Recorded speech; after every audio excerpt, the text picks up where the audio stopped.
5 Words of the Queen 355. My daughter, since thou art full of wonder, I will inform thee in all kindness. It is true that I was in possession of grace and of the use of reason from the first instant of my conception, as I have so often shown thee. I underwent the hardships of infancy as other children, and I was reared and treated as others of the same condition. I felt hunger, thirst, sleepiness, and other infirmities of the body, and as a daughter of Adam I was subject to these accidental necessities, for it was just that I should imitate my most holy Son, who subjected himself to these hardships and defects, in order that he might merit so much the more, and in order that he might be an example to the rest of mortals for their imitation. As I was governed by divine grace, I made use of eating and sleep in moderation, allowing myself less than others, and only so much as was proper for the augmentation and the preservation of my life and health. Disorder in these things is not only against virtue, but against the well-being of nature itself, which is invaded and ravaged by it. On account of my exquisite composition I was affected by hunger and thirst more painfully than other children, and the want of nourishment was more dangerous to me, but if it was given to me at unseasonable times, or in excess, I bore it with patience, until by some befitting sign I could manifest my needs. I felt less the want of sleep on account of the opportunity which it furnished me for the presence and the heavenly conversation of the angels. 356 That I was bound and wrapped in clothes was not painful to me, but it was a cause of much joy, for I understood by divine light, that the incarnate Lord was to suffer a most cruel death and was to be bound most shamefully. Whenever I was alone during my childhood I placed myself in the form of a cross, praying in imitation of him, for I knew that my beloved was to die in that position, although I did not know then that the crucified was to be my Son. In all the difficulties, which I underwent after I was born into the world, I was resigned and contented, for I never lost sight of one consideration, which I desire thee always to keep in mind. It is this, that thou ponder in thy heart and in thy soul the truths, which I saw, so that thou mayest form a correct judgment of all things, giving to each that esteem and value which is its due. In regard to this the children of Adam are ordinarily full of error and blindness, but I desire that thou, my daughter, share it not with them. 357 As soon as I was born into the world and made aware of the light, which shone upon me, I felt the effects of the elements, the influence of the planets and of the stars, of the earth which sustained me, of the nourishments which preserved me, and of all the other things of this life. I gave thanks to the Author of all things, acknowledging his works as benefits freely bestowed upon me, and not as dues, which he owed to me. Therefore, when anything was wanting of the necessaries of life I remained in peace and contentedness and deemed it all perfectly reasonable and proper in my regard, since I had merited none of the gifts and could justly be deprived of all of them. Hence, if I acknowledged this, thereby merely asserting a truth which the human reason cannot ignore nor deny, where have mortals their intellect, or what use do they make of their understanding when, at the refusal of things which they desire and of which perhaps they do not even profit, they begin to get sad and lash themselves into fury one against the other, and even against their God, as if they were suffering some injury at his hands? Let them inquire what treasures and riches they did possess before they came into life. What services had they rendered unto God in order to merit them? And if out of nothing there cannot arise anything, and if they could not merit the being which they have received, what obligation is there on the part of God to preserve out of justice what was given to them entirely gratuitously? That God created man was of no benefit to himself, but to man it was a benefit, and one as great as the being given to him, and as high as the object for which it was given. And if in his creation man becomes indebted so much that he never can pay his debt, Tell me what right can he invoke at present for his preservation? Has he not received his being without merit and many times forfeited it? How can he claim the guarantee and pledge of unfailing plenty? 358 If the first transaction and operation was a mortgage and a debt by which man binds himself, how can he with such impatience demand favors? And if in spite of all this, the supreme goodness of the Creator furnishes him graciously with what is necessary, why should he be agitated by the want of superfluities? O my daughter, what an execrable disorder and what a despicable blindness of mortals is this!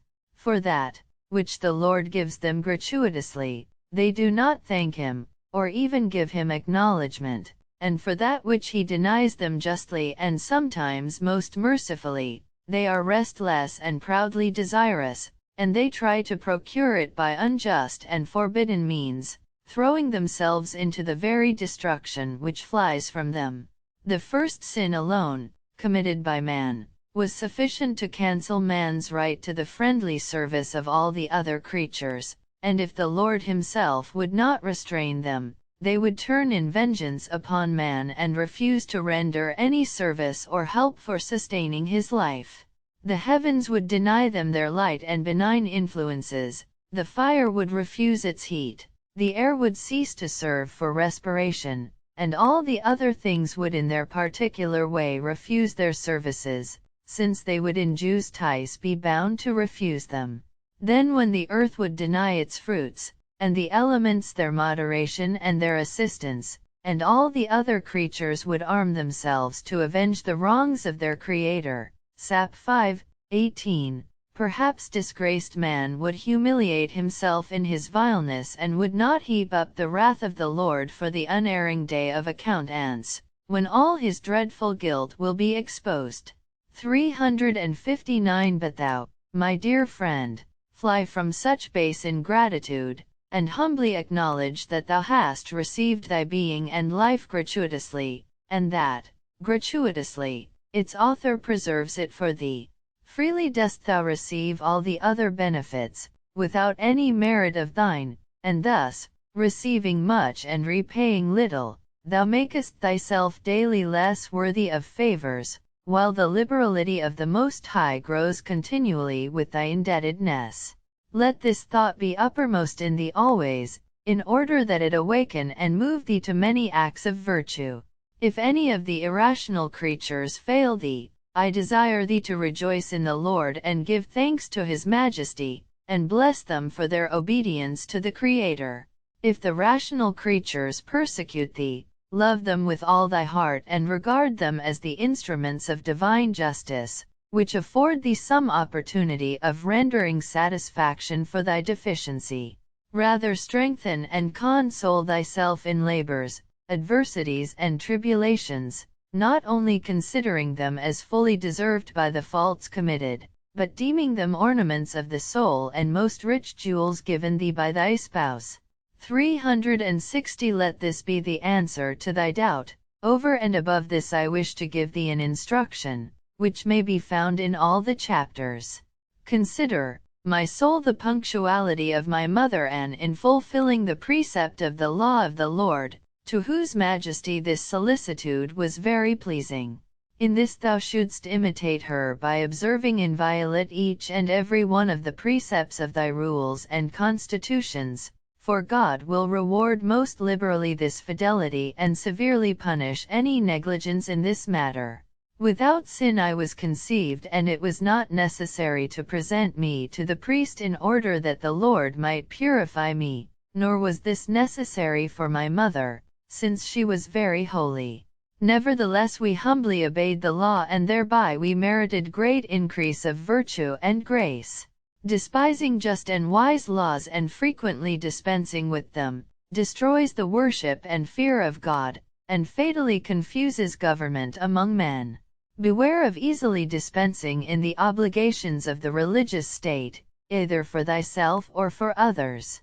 If infirmity or some other just cause make it advisable, let it be done with moderation and with the approbation of the confessor, thus justifying dispensation before God and before men by the approbation of holy obedience. If thou findest thyself weary or weakened, do not at once become remiss in the strict observance, for God will give thee strength according to thy faith in him. Do not give any dispensation on pretext of being overworked. Make that which is less serve and advance that which is the greater. Let the creatures serve the Creator. On account of thy position as superioress thou hast less excuse, for in the observation of the laws thou must give a good example, leading on the others. Therefore, for thyself, no merely human motive can serve as an excuse, though thou mayest sometimes excuse thy sisters and subjects on such account. Note moreover, my dearest, that I desire thee to lead in perfection, therefore this rigor is necessary, not even taking into consideration that the observance of the precepts is a duty to God and men.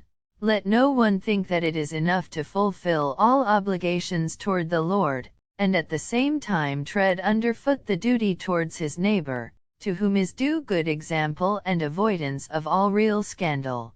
O Queen and Mistress of all creation, would that I could attain the purity and the virtue of the supernal spirits, in order that this inferior part of my being, which weighs down the soul, Sap 9:15, may prompt me to fulfill thy celestial teachings.